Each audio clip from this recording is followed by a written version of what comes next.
네, 반갑습니다. 까마토 투자자문의 박주영 운용역입니다.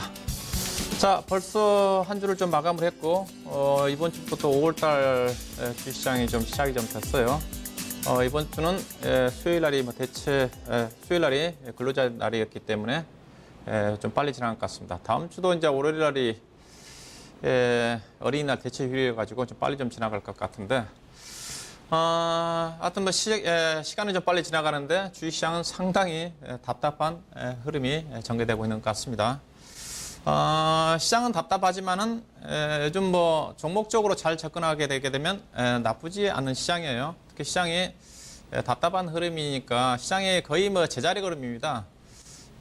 올라갈 때 추경 매수하면 쉽지 않는 장이고 주가가 오늘처럼 빠질 때 사야 되는 거죠.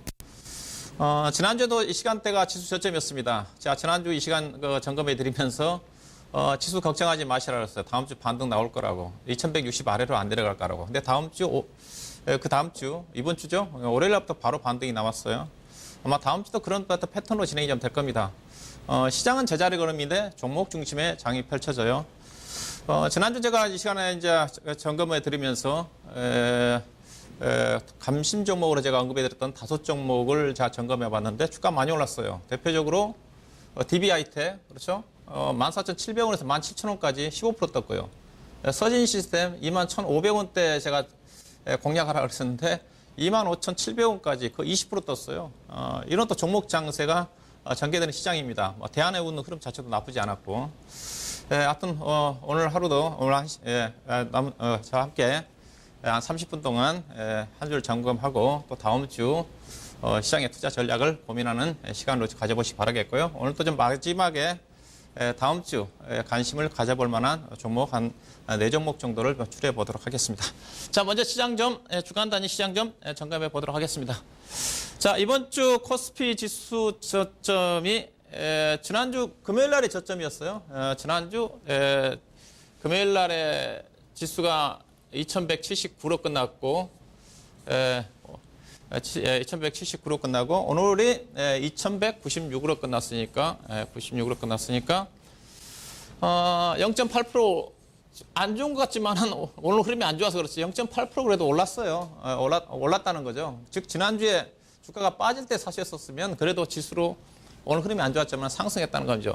자, 보시면요. 이날이 금요일이죠. 지난주. 저점이 나온 거고. 보시면 이번 주에요. 이번 주 특이한 게 저점이 계속 올라갔어요. 이번 주 지수 저점을 보시게 되게 되면 월요일 날 시가가 2182에서 저점이 시작됐고 그 다음에 화요일 날 2186, 그 다음에 수요일 날 쉬고 어제 저점이 2191. 오늘 보시면요. 오늘 이게 어제 저점이 2191.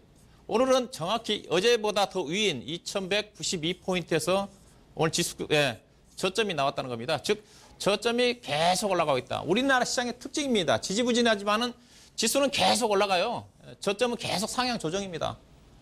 지난주 종합주가지수 저점이 아마 2169였던, 장중 저점이 2169였지 않습니까? 이번 주 지수 저점이 2182라고 그랬으니까 아마 다음 주 주가가 빠져도 2180포인트가 저점이 좀 될 겁니다.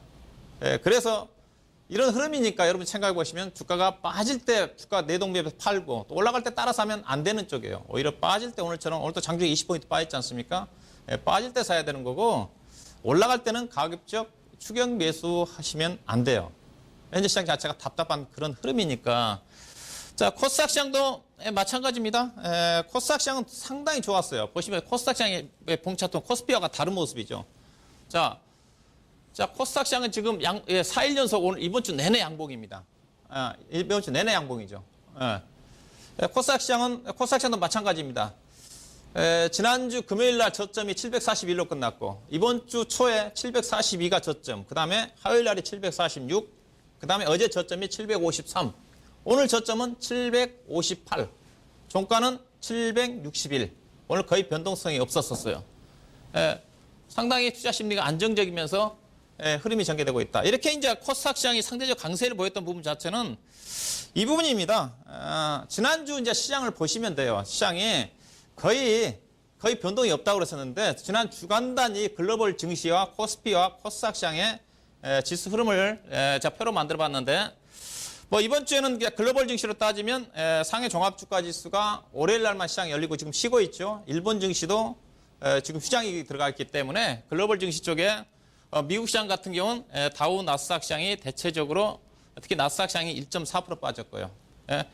그다음에 다우 지수도 0.9% 빠졌고 전반적으로 글로벌 증시가 조정 구간입니다. 조정 구간인데 근데 특이하게 우리나라 코스닥 시장이 2.8% 급등했어요. 전반적인 글로벌 증시는 제한적인 등락 구간이었었는데 아르헨티나 증시가 지난주에 좀 약세를 보였기 때문에 반등이 좀 유일하게 좀 신흥 국가까지 강세했던 것 같고 전반적으로 글로벌 증시가 전반적인 흐름 자체가 조정 구간에 있다 보시면 됩니다. 이게 코스닥 시장이 상승했던 자체는 지난주에 코스닥 시장이 많이 빠졌기 때문입니다. 지난주에 코스닥 시장이 아마 마이너스 2.7% 빠졌을 거예요. 이게 빠진 것만큼 이번 주에 올라온 거예요. 코스피가 이번 주에 0.8%밖에 올라오는데 지난주 코스닥 시장이 마이너스 2.7% 빠질 때 코스피는 마이너스 아마 1.7% 빠졌을 거예요. 덜 빠졌어요. 그러니까 덜 빠졌기 때문에 코스닥 시장은 코스피는 덜 반등이 나온 거고 코스닥 시장 지난주 많이 빠졌기 때문에 즉 많이 빠지면 반등폭이 빠르게 나오고 그렇죠? 반면에 이제 다음 주를 고민해 보면 그러면 이렇게 자 이번 주에는 특이하게 코스닥 시장이 지수 상승률이 높아요. 다음 주에는 반대로 나올 가능성이 크다는 거죠. 코스닥 시장이 상대적인 상승 탄력이 떨어지든가 약간 조정이 나올 가능성이 크고 반면에 코스피가 또 키맞추기 과정 쪽에서 올라올 가능성이 큽니다. 계속 이런 흐름이 전개되는 흐름이라고 좀 봐야 될 것 같고요. 이번 주 시장의 가장 코스피가 안 좋았던 부분 자체가 이 부분이라고 좀 봐야 되겠죠. 이번 주 시장의 가장 큰 이슈가 지난주에도 제가 주간 단위 이슈 중에서 환율 부분을 제가 체크해 드렸었는데 지난주 제가 환율을 개인적으로 좀 지난주 많이 워낙 환율이 좀 떴기 때문에 이번 주에 환율이 좀 안정을 좀 찾지 않겠나 했었는데 하여튼 이번 주에도 지금 주봉이거든요. 이번 주에도 환율이 한 9원 떴습니다. 플러스 9원 올랐습니다. 원화가 약세를 보인 거죠. 지난주에 원달러 환율이 플러스 24원 올랐어요. 이때. 그러니까 2주 동안 환율이 33원 정도 상승을 한 거죠. 원화의 평가 절하죠. 원화의 약세죠. 그렇죠. 이거 주봉이니까, 환율이 하락한 국면 쪽에서, 원화가 약세 국면 쪽에서 종합주가 지수가 올라가는 경우가 거의 없습니다. 아무래도 우리나라 시장 자체는 외국인 수급이 키를 쥐고 있으니까, 환율 하락 국면에서는 외국인 투자가들이 한 차선에 대해서 부담을 느낄 수밖에 없기 때문에 주식을 안 사죠. 안 삽니다. 근데 왜 이렇게 환율이 올라가느냐? 환율이 올라가느냐? 이때 올라갈 때는 제가 여러 가지 요인이 있었다고 그랬어요. 국내 GDP 성장률이 쇼크가 나왔었고, 0.3% 감소가 나왔었고, 그 다음에 그 시점에서 유가가 급등을 하면서 우리나라가 원유 수입국이니까 그에 따른 부담을 느낄 수밖에 없었던 거. 그 다음에 중국 경기가 과다하게 빠르게 좋아지다 보니까 중국이 경기 부양책에 속도 조절을 할 거다. 이런 악재가 겹쳐서 이때 원달러 환율이 상승을 했는데 이번 주에는 그렇게 원달러 환율이 상승할 이유가 굳이 찾는다 한다면 이번 주에 있었던 미국의 FOMC 회의 결과라고 봐야 되겠죠. 시장에서는 어느 정도 금리를 인하할 수 있는 그런 또 코멘트가 나오지 않겠는가. 그런 쪽으로 기대를 했었는데 이번 FOMC에서 금리 인하 가능성을 차단하는 그런 어떤 회의 결과가 나오니까 그렇게 되면 아무래도 달러가 강세를 보일 수밖에 없고 실제로 미국의 10년 만기 국채 수익률이 상승을 했으니까 근데 달러 인덱스는 그렇게 올라가지는 않았어요. 지금 75 레벨 정도에서 80에서 강력한 저항을 받고 있는 쪽이니까 그럼에도 불구하고 지금 원달러 환율이 올라가고 있는 자체가 상당히 부담스러운 부분인데 결국 다음 주에도 환율이 떨어져야 됩니다. 환율이 하락을 해야지 최소한 환율이 어디 정도까지 떨어져야 되느냐. 환율이 1150원 정도까지 내려와야지 아마 안정을 찾을 겁니다. 이렇게 내려와야지 외국인 투자가들이 그때서부터 매수가 들어오니까. 그래서 결국 다음 주에도 원달러 환율이 가장 이슈입니다. 환율이 하락한 걸 보고 여러분들이 특히 외국인들이 수급이 들어와야지 강세를 상승할 수 있는 코스피의 대형주 중심에서는 이 환율 부분이 가장 중요한 포인트다. 일단 환율이 음봉이 나면 확실하게 하락 시그널이 나와야지 그때 외국인 수급이 좀 좋아지면서 시장에 상승하는 그런 흐름으로 전개되지 않겠는가. 그래서 다음 주도 개인적으로 충분히 환율이 이렇게 전반적으로 지금 글로벌 신흥국가들 브라질 헤아라라든가 러시아 루블라라든가 통화 가치가 동반 약세를 보이는 경우는 있지만은 우리나라가 특이하게 단기간에 원달러 환율이 너무 급등했다는 관점에서 다음 주에는 충분히 원달러 환율이 하락하지 않겠는가. 그렇게 예상해 볼 수가 있을 것 같고요. 하지만 다음 주 좀 체크를 해봐야 될 것 같고요. 그 다음에 이제 실적입니다. 지난주에도 제가 지난주까지 발표된 국내 기업들의 실적을 봐야 되었었는데 보시다시피 이번 주 주간 단위 국내 기업들의 실적이 발표가 좀 되면서 어느 정도 실적으로 따지면 코스피는 정점을 통과했다고 보시면 됩니다.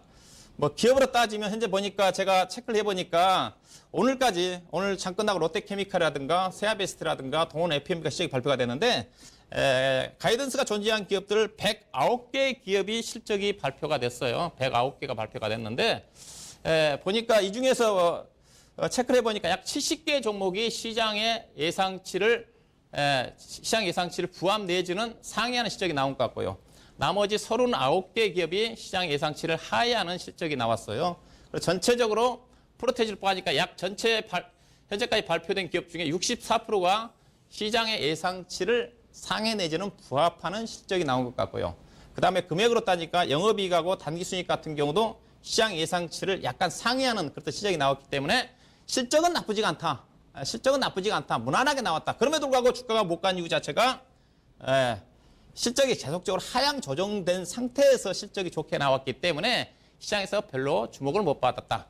그렇다 하더라도 실적이라는 것 자체는 상당히 중요한 부분이니까 나중에 시장이 안정을 찾을 때는 실적 호전 종목들이 빠르게 상승할 수 있다는 측면에서 여전히 실적 시즌에 실적들은 특히 1분기 실적은 중요하다고 그랬으니까 체크하면서 다음 주 시장을 대비할 필요가 있는 거니까 쉬는 기간 동안에 여러분들 보유하고 있는 종목들 혹시 실적이 발표가 됐는지 전자 공시실에 들어가서 좀 확인해 볼 필요가 있을 것 같고요. 전반적으로 업종들은 실적이 좋게 나오는 쪽은 뭐 대체적으로 은행업 쪽 좋게 나왔고요. 그다음에 건설주, 삼성물산을 제외하고는 거의 다 서프라이즈한 실적이 나온 것 같고 화학업종이 실적이 안 좋고 그다음에 정유주는 가이던스 하향 조정된 상태에서 SOE만 약간 좋게 나왔었는데 자동차는 완성차는 좋은데 부품 쪽은 안 좋고 부품 쪽은 악재가 노출됐기 때문에 지난주 주간 이슈 베스트 종목에 제가 자동차 얘기를 할 때 현대차 13만 8, 9천 원 쉽게 오버슈팅 나오지 않을 거라고 했었는데 자동차 부품 업종이 최근에 많이 빠졌어요.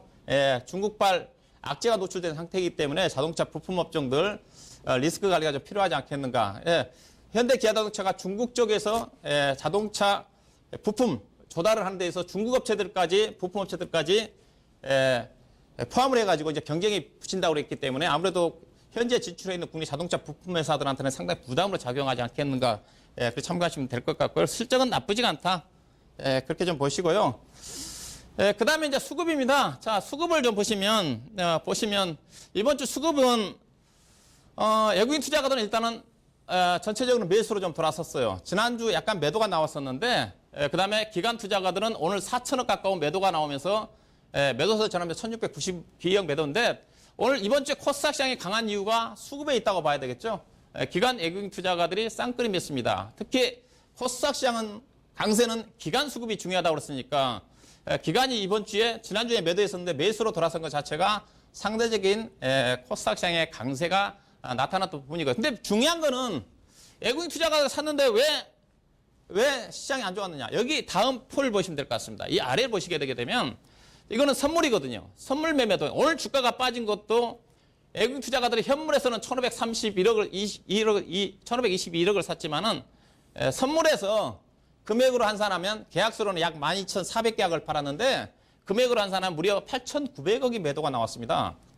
그래서 전체적으로 선물에서는 2,600억을 현물에서 6,600억을 샀지만은 선물에서 9,900억 정도 매도를 했기 때문에 실제로 외국인 투자가들은 이번 주에 거의 6천억 이상을 매도를 했다.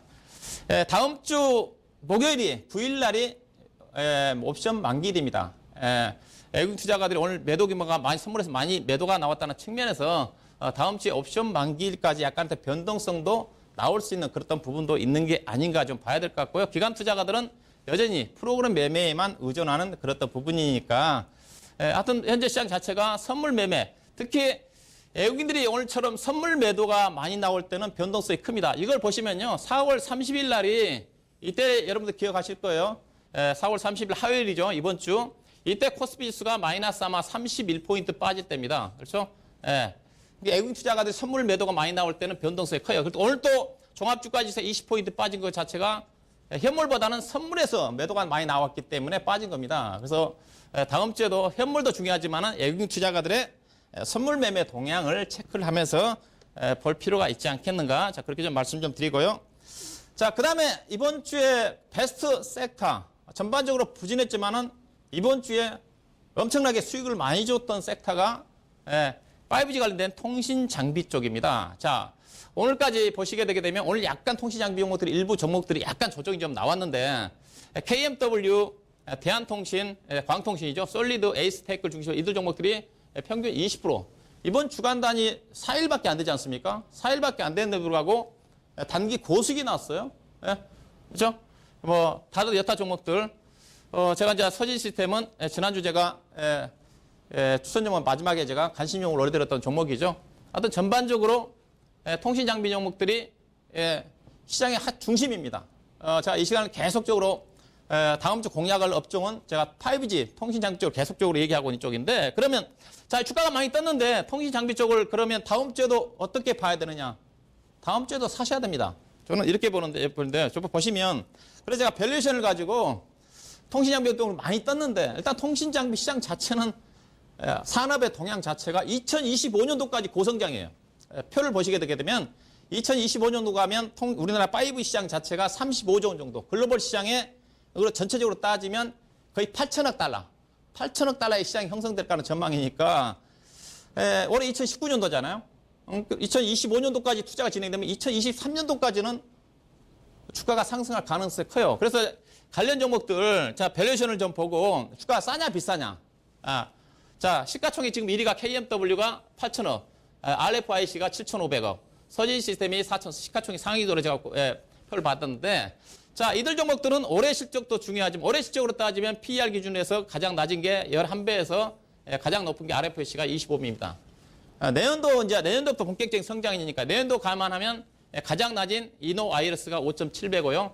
가장 높은 RFIC가 11배입니다. 성장성 부분 자체는 PER도 중요하지만은 PBR이 중요합니다. 자, 가장 높은 게 KMW가 대장주죠.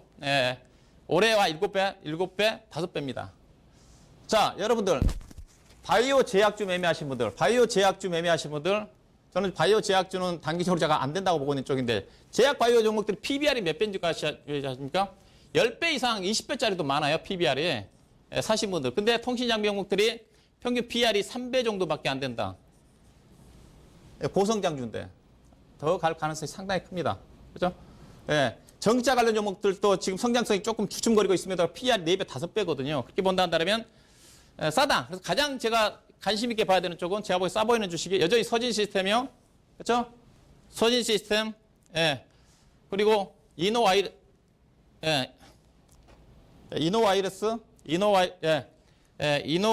이노와이러스가 싸 보이는 것 같고요. 그다음에 서진 시스템 종목들 여전히 관심권에 다음 주에 보시면 됩니다. 대신 많이 떴으니까 추격 매수는 하지 마시고요.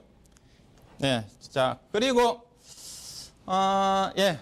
오늘 이제 베스트 종목을 제가 2종목을 꼽아봤는데 짧게 좀 말씀드려야 되겠네요. 카카오입니다. 카카오가 오늘 기관 외국인 수급이 강하게 들어왔어요. 여러 가지 이제 카카오 채팅창을 통해서 이제 광고 모델이 진입된 것 같다는 기대감이 반영이 된 것 같은데, 하여튼 기관 수급이 좋습니다. 근데 추격 매수할 부분은 아닌 것 같고요. 오늘 기관하고 외국인 투자가들이 좀 쌍끌이 좀 매수가 유입되고 있는 쪽인데, 일단은 보유하고 계신 분들이 영역인 것 같고요. 14만 원 정도 보시고, 그 다음에 지금 FNF라는 주식입니다. FNF라는 주식인데, 의류업종들은 여전히 지금 괜찮죠? 가장 먼저 떴던 게 이 종목을 가지고 나온 이유 자체가 의류주가 최근에 2주 동안 쉬었습니다. 쉬어서 이 종목의 시장을 상당히 주도했던 주식인데, 조정받고 다시 상승했다. 주도주가 상승했다. 그러면 다시 다른 의류 종목들도 조정받고 있는 종목들이 추가 상승할 가능성이 크다. 의류 종목들은 미국의 OEM 의류 경기 회복에 따른 기대감이 좀 반영되고 있는 쪽이니까 국내도 중요하지만은 최근에 이제 FNF라든가 그 다음에 코엘 패션이라든가 관련 종목 코엘 패션이 최근에 실적이 좋게 나왔는데 아마 FNF도 실적이 좋게 나올까 전망이고 또 중국 진출에 대한 기대감도 있는 종목이기 때문에 다만 이 종목도 조금 전에 다음 카카오처럼 이 종목은 제가 보기에는 적정 주가가 10만 원대입니다. 왜냐하면 지금 우리 업종 대표적인 힐라코리아가 PER 20배에서 머물러 있거든요. 이 종목이 올해 주당 EPS가 5,000원이니까 20배를 적용하면 10만 원이에요. 그래서 좀 전에 최근 시장 자체가 기간 수급이 좋다고 그래가지고 따라서 하게 되게 되면 다음날 빠지는 경우가 많습니다. 어제 보시면 LG노텔이라든가 금호석이라든가 다 기간 매수가 쌍끌이 왔던 주식이에요. 근데 오늘 다 빠져버립니다. 요즘은 아무리 기간 수급이 좋다 한다 하더라도 따라 사서는 안 돼요. 대신 좋은 종목들은 조정권에 접근해야 된다. 그래서 카카오도 그렇고 이 종목도 충분히 그런 어떤 기대감들이 많이 반영된 상태이니까 조정권에서 접근하는 전략이 필요하지 않겠나. 다만 우리 쪽과 관련해서 이따가 제가 관심을 가져본 종목을 한 종목을 좀 중소형 좀 언급해 드리도록 할 거고요. 자, 보도록 하겠습니다. 다음, 그 다음에 다음 주 시장입니다. 다음 주 시장도 변동 없습니다. 자, 좁은 박스권입니다. 다음 주 지수 저점은 2180, 지수에 큰 의미가 없다고 보고 있는데요. 다음 주도 시장의 방향을 설정하기 어렵고요. 고점은 2230입니다. 다만 주가가 오버할 수 있는 거는 다음 주 변수가 뭐겠습니까? 다음 주도 없어요. 다른 변수, 다음 주에는 경제지표라든가 이번 주에는 FMCA도 있었지만은 등장이 없습니다. 다음 주 중요한 건 국내 기업 따지면 이제 중소형 기업들 실적이 발표가 좀 될 거고.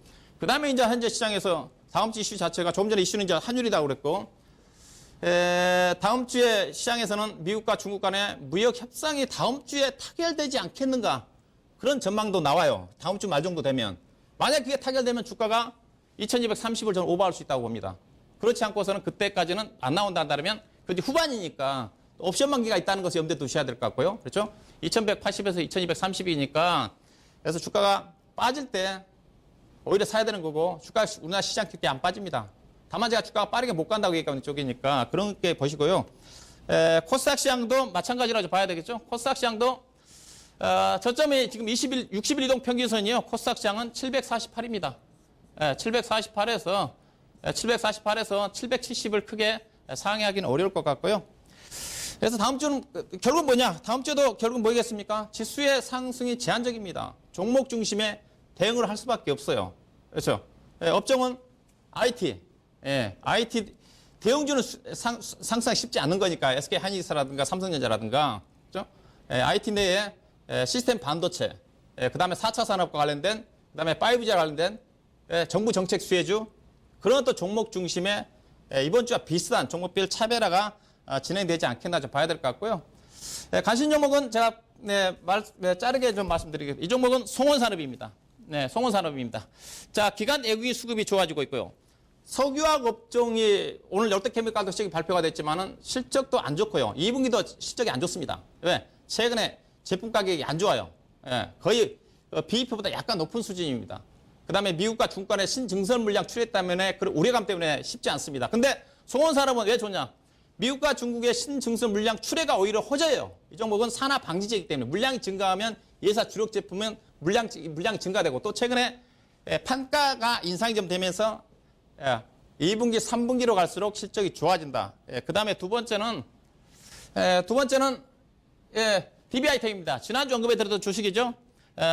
이번 주 좀 17,000원 상세 조정이 좀 나왔는데 충분히 지금 16,200원인데 18,000원 목표로 해서 지난주에 14,750, 17,000원 갔는데 18,000원 정도 목표로 해서 16,000원과 18,000원 목표로 해서 가능할 것 같고요. 그 다음에 뉴트리입니다. 자, 뉴트리는 제가 여기에서 추천해 드렸던 주식이죠. 그리고 정확히 제가 28,000원대 목표 가격 잡아드렸고요. 지금은 이제 눌림목 조정 끝났어요. 그렇죠? 차트 딱 좋습니다. 이 종목은 24,000원에서 매수, 그 다음에 28,000원 트레이딩 매도입니다. 28,000원. 그런 관점에 보시면 될 것 같고, 그 다음에 마지막으로, 그 다음에 조금 전에 FNF와 관련된 의류 관련 종목 중에서 이게 OEM 대표적인 기업인데, 미국에 있는 OEM에 대한 매출 비중이 85% 되는 회사입니다. 시장의 핵심이 지금 OEM 기업이 있거든요. 제 한세실업이라든가 영업매우 중심으로 해서. 이 종목은 충분히 실적이 턴 어라운드가 진행되고 있는 종목이니까 3,000원대 접근해서 단기적으로 저항선은 3,500원입니다. 중장기적으로 잡아는 5,000원 이상까지 갈 수 있는 그런 기업 내용을 가지고 있는 것 같습니다. 자, 오늘 또 빠르게 좀 진행됐네요. 하여튼 월요일까지 편히 쉬시고 5월달 한 달 수익 많이 내는 그런 기회를 잡으시기 바라겠습니다. 고맙습니다.